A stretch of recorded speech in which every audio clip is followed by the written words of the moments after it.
मित्रों, वैदिक ज्योतिष केंद्र में आपका स्वागत है। विशेष योग जब ग्रह बनाते हैं तो उनमें ये नहीं देखा जाता कि वो किस भाव में बैठे हैं, कौन से ग्रह के साथ युति कर रहे हैं और उनका बल क्या है। बस अकेले भी अगर वो बैठ जाएं तो विशेष युति बना देते हैं, विशेष योग बना देते हैं और वो योग भावगत बहुत ज़्यादा लाभ करता है। मतलब जिस भाव में बैठे हैं उस भाव को बहुत ज़्यादा लाभान्वित कर देते हैं और उसका बल कई गुना बढ़ा देते हैं। उसी प्रकार के कुछ ग्रह योग ऐसे हैं जो किसी भी भाव में अगर वो बैठ जाएं तो उस भाव को बिगाड़ देते हैं, तो इसको कहते हैं विशेष योग उपयोग। ठीक है, तो उसी के बारे में चर्चा आज हम करेंगे। तो सबसे पहले हम लेते हैं गुरु ग्रह को। गुरु ग्रह के पास वैसे तो केंद्र और त्रिकोण के जितने किसी भी भाव में बैठेगा तो दोष अपना शुभ फल तो देगा ही, भाव के शुभ फल को बढ़ाएगा ही, लेकिन कई प्रकार के दोष को हरण भी करता है। तो ये एक अलग विषय है। जैसे केंद्र त्रिकोण आपको पता ही होगा, लग्न हो गया, ठीक है, चतुर्थ हो गया, पंचम हो गया, सप्तम हो गया, नवम हो गया और दसम हो गया। यहाँ अगर गुरु बैठता है तो क्या होगा, अपना फल तो जो है शुभ प्रदान करेगा ही करेगा क्योंकि शुभ ग्रह है, और साथ में कई प्रकार के दोषों को जो है हरण भी करेगा। ठीक है, दोष हरण भी करेगा। तो ये भी एक स्पेशल योग है। लेकिन अब ये चूंकि शुभ भाव में है तो चलो एक तरीके से सबको पता है कहीं ना कहीं बृहस्पति केंद्र त्रिकोण में होगा तो ये लाभ करेगा। अब हम कुछ खराब भाव में कुछ ग्रह को बैठकर, जो आज का हमारा विषय है वो ये है विशेष योग कैसे बना देते हैं ग्रह। तो आप गुरु ग्रह को लीजिए। गुरु ग्रह अगर छठे भाव में अकेला बैठा हुआ है, गुरु ग्रह अगर छठे भाव में अकेला बैठा हुआ है तो आपको क्या करेगा, शत्रुओं से विजयी दिलाएगा। ये शत्रुओं से विजयी दिलाएगा। स्पेशल स्टेटस इसको यहाँ पर छठे भाव में दिया गया है। शत्रुओं से हमेशा आप विजय श्री जो है प्राप्त करते रहेंगे। साथ में ऋण कर्ज जो आपके ऊपर यानी आप ले रहे हो उससे आप सफल होंगे, सफलता दिलाएगा। तो शत्रु विजयी बनाएगा गुरु छठे भाव में जो है। ठीक है, शत्रु विजयी बना दिया। ऋण लेकर सफल होता है व्यक्ति, ऋण से सफलता दिलाता है गुरु यहाँ पर। ठीक है, ऋण से सफलता दिलाता है। और क्या करेगा, रोग को भी बढ़ने से रोकेगा। रोग तो होगा, ऐसी बात नहीं है, लेकिन रोग को बढ़ने से रोकेगा, बढ़ने से रोकेगा। कोई बड़ा रोग नहीं देने का काम करेगा। एक्चुअल में गुरु यहाँ क्या खुद का भी तो रोग देगा क्योंकि खुद बैठा भी है। जो राशियाँ पड़ेंगी उनके स्वामी का भी रोग होगा, लेकिन क्या करेगा गुरु, रोग को बढ़ने नहीं देगा, ज़्यादा लंबे समय तक चलने नहीं देगा। तो ये इतना बड़ा स्टेटस यहाँ पर गुरु को दिया गया है स्पेशल तौर पे। अब अगर गुरु केंद्र त्रिकोण का स्वामी होकर यहाँ अगर बैठा है तो क्या होगा, गुरु कमज़ोर होगा यहाँ। लेकिन गुरु इन्हीं में से किसी भाव का स्वामी है और यहाँ बैठेगा, तब कहते हैं और ज़्यादा बलवान हो गया। लेकिन अगर ये दोनों स्थितियाँ ना भी हों तो भी गुरु इस भाव में जो है 100% लाभ देने का काम करेगा। अब हम बात कर लेते हैं मंगल ग्रह की। मंगल ग्रह का अगर स्वराशि हो या ना हो कोई लेना देना नहीं है, उच्च का हो नहीं है कोई बात नहीं, मूल त्रिकोण में हो नहीं है, लेकिन अगर दसम भाव में मंगल विराजमान है, दसम भाव में, तो क्या करेगा, पदस्थ बनाएगा व्यक्ति को, अच्छा पद प्रतिष्ठा देगा, उच्च नौकरी है, कुछ भी करे तो वहाँ पर पदसीन रहेगा हमेशा वो, और सम्मान दिलवाएगा मंगल वहाँ। ऐसा लगेगा जैसे 100 आदमी काम तो कर रहे हैं, पर मंगल वहाँ जिस व्यक्ति के कुंडली में दसम भर में बैठा हुआ है वहाँ पर क्या करेगा। अब नीच का मंगल यहाँ पर थोड़ा सा क्या है, कमज़ोर हो जाएगा। तो केवल नीच की स्थिति पर यहाँ नहीं लिया गया है, नीच ना हो, बस किसी भी शत्रु घर में हो कोई दिक्कत नहीं है, अंश बल थोड़ा कमज़ोर है कोई दिक्कत नहीं है, शत्रु राशि में हो कोई दिक्कत नहीं है। लेकिन यहाँ पर थोड़ा नीच जब हो जाएगा तो क्या होगा, उल्टा स्थिति बदल जाएगी। तो यहाँ पर मंगल जब दसम घर में बैठेगा तो पदस्थ, सम्मान, ठीक है, ये सारा लाभ आपको एक तरफा देगा मंगल पूरे जीवन। पैसे भी देगा, करियर भी अच्छा स्टेब्लिश करेगा, आपका सफलता की कुंजी आपके पास रहेगी। तो ये रहा मंगल का स्पेशल योग। अब हम बात कर लेते हैं शनि का। शनि अगर अष्टम घर में बैठता है तो क्या होगा, आयु को लंबी करेगा शनि, यहाँ बिना रोक टोक के आयु को बढ़ाएगा। ठीक है, आयु को बढ़ाएगा, निरोगी काया देगा।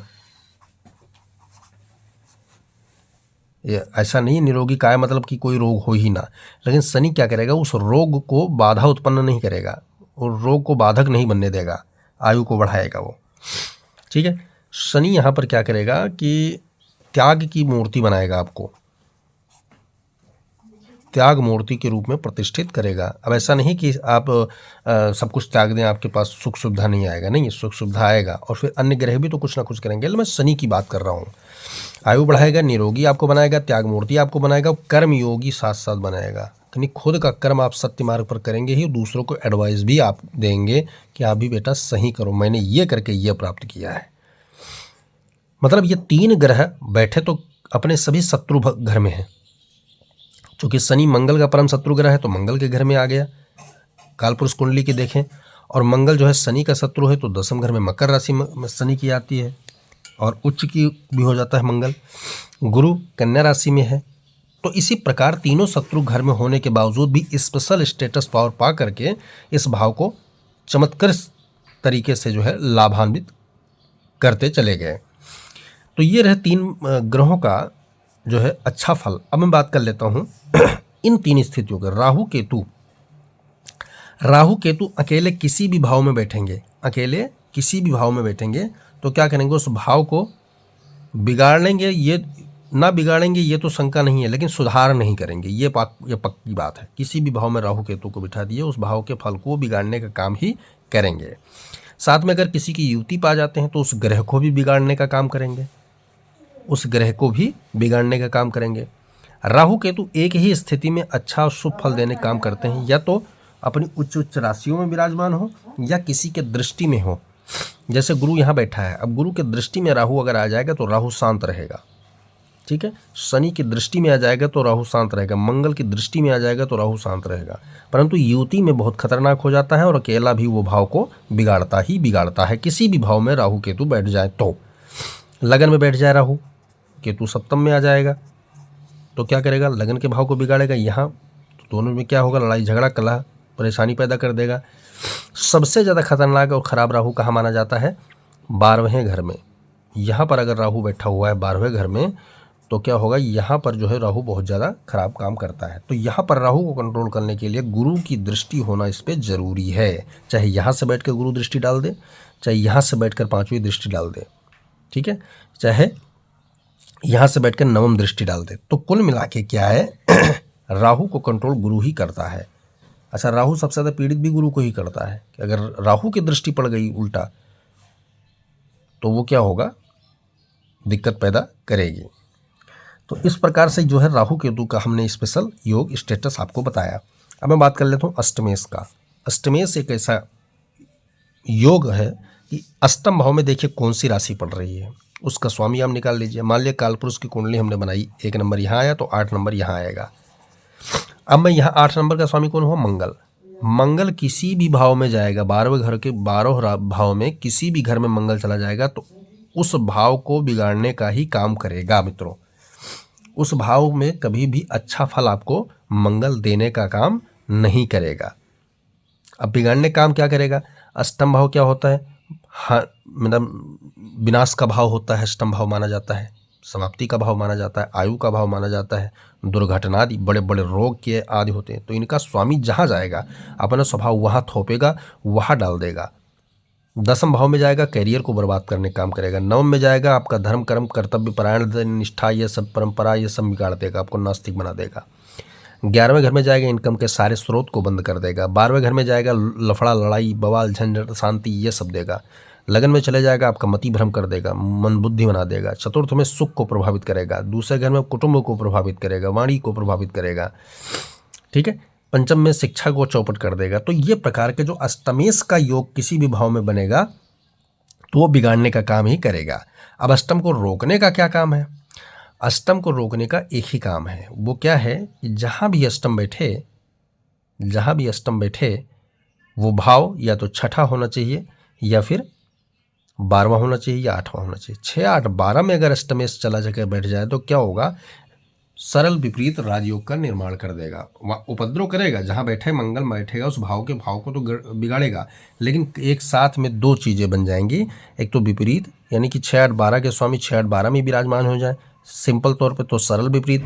6 8 12 के स्वामी 6 8 12 में बैठे हों और उस पर 6 8 12 के स्वामियों की दृष्टि भी पड़ जाए तो कहते हैं विमल विपरीत राजयोग बन जाता है, यानी कि पूर्ण विपरीत राजयोग बन जाता है। तो एक प्रकार के सरल विपरीत राजयोग मंगल बना के आपके जीवन में रख देगा। तो मित्रों, ये हमने 6 प्रकार के योगों के ऊपर आज चर्चा किया है। आपकी कुंडली में ऐसा योग कोई है तो आप उसको देख लीजिए। खराब योग मिल रहा है तो उसकी शांति करवा लीजिए। अच्छा योग मिल रहा है तो आपको संतुष्ट रहना चाहिए जीवन में, क्योंकि वो कुछ ना कुछ आपको दे के जाएगा। जय सिया राम।